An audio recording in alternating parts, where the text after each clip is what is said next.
Welcome back to the final lecture on the presidency and foreign relations. We were discussing the last time at the end of the lecture, who do we trust? Do we trust the president? Do we trust Congress when talking about and dealing with foreign relations? And we talked a great deal about the idea of the war power resolutions, about presidents taking the United States into armed conflicts around the world to protect our national security interests, to defend our interests and those of our allies.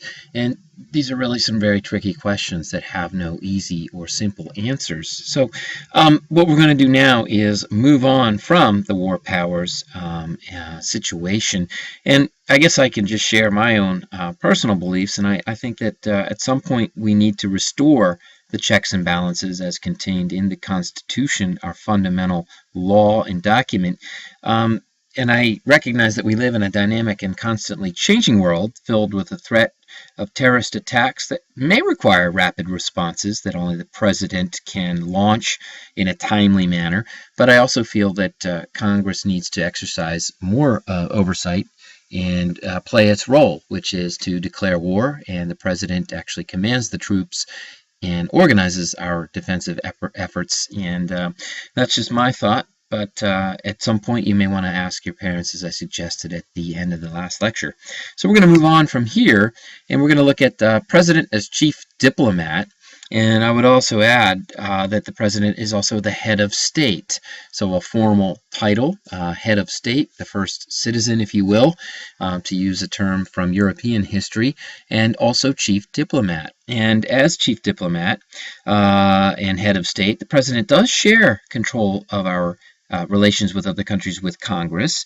However, the president is in a position to nominate U.S. ambassadors to other nations, and ambassadors represent the United States and its ideas and interests in those nations, as well as nominating members of the senior policy-making teams at both at the Department of State, the Department of Defense, and the National Security Council. And those are those political appointees that we saw in a previous lecture. And the president has that ability to appoint the people that he feels confident in, that he trusts, that he relies on for advice when making foreign policy in those different departments. And again, the Department of State, the Department of Defense, and the National Security Council. The president is also able to negotiate treaties and multilateral agreements with other nations, though the Senate must provide its advice and consent, and the Senate has to approve of treaties by a 2/3 vote, which is a supermajority. And again, that today would be quite difficult. We've already talked about the history of the Senate, in particular the Treaty of Versailles negotiated by President Woodrow Wilson in 1919 that was then rejected by the Senate, and all the consequences that followed. In addition to this, we must remember that the Congress has the authority to provide funds, or that is money, to operate America's embassies and diplomatic missions throughout the world, to pay for various trips and operations of the American foreign policy apparatus.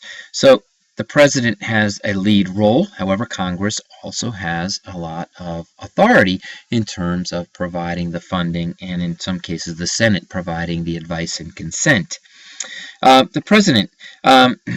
Congress can make laws that regulate foreign trade, that deal with foreign aid, that deal with immigration, that deal with intellectual property rights. So Congress does play a rather large role in America's foreign relations.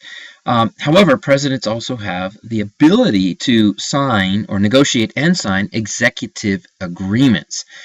And executive agreements, I think we may have mentioned in a previous lecture, are like treaties with foreign nations. However, they do not require the approval of the Senate.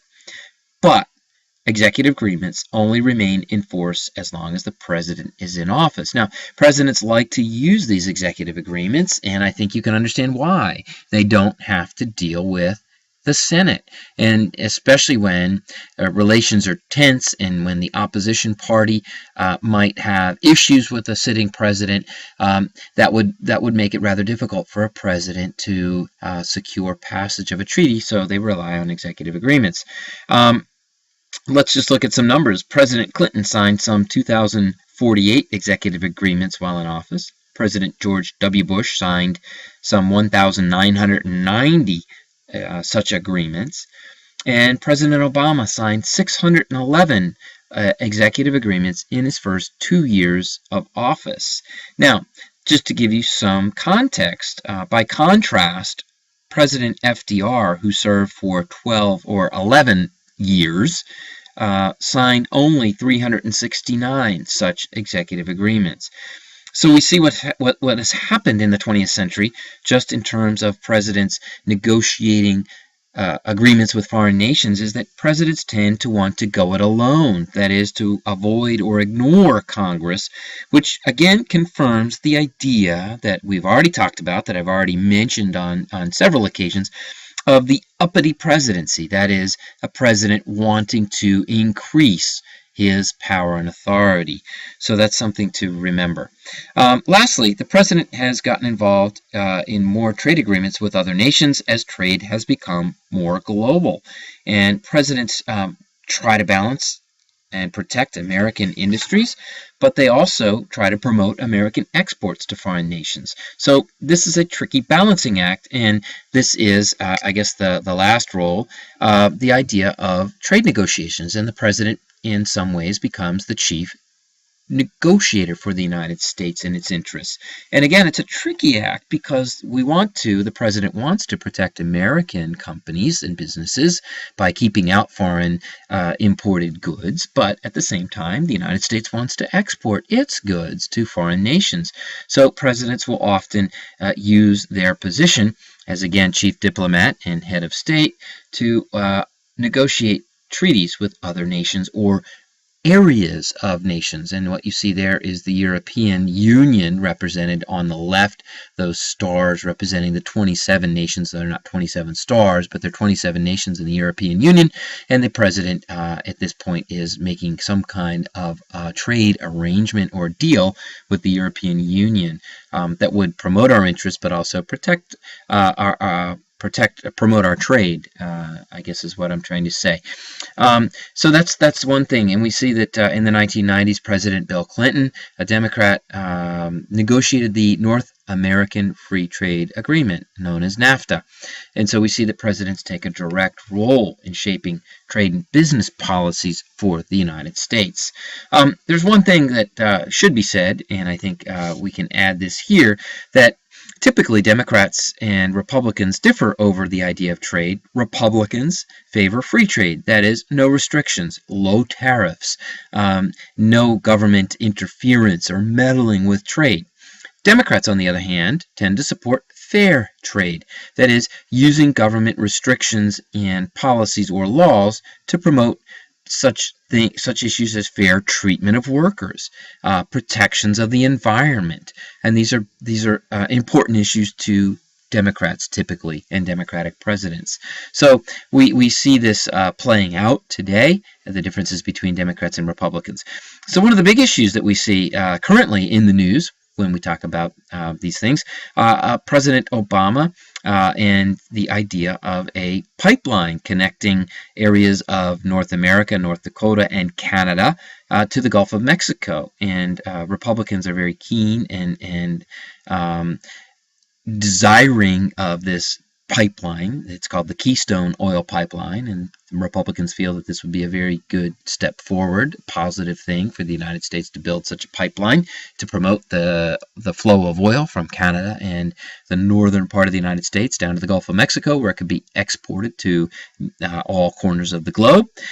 Democrats, on the other hand, say, well, wait a minute, this pipeline would be traversing many states in the United States, that it represents an environmental challenge, and there are dangers associated with such a large pipeline project, and we don't know the impact, environmentally speaking.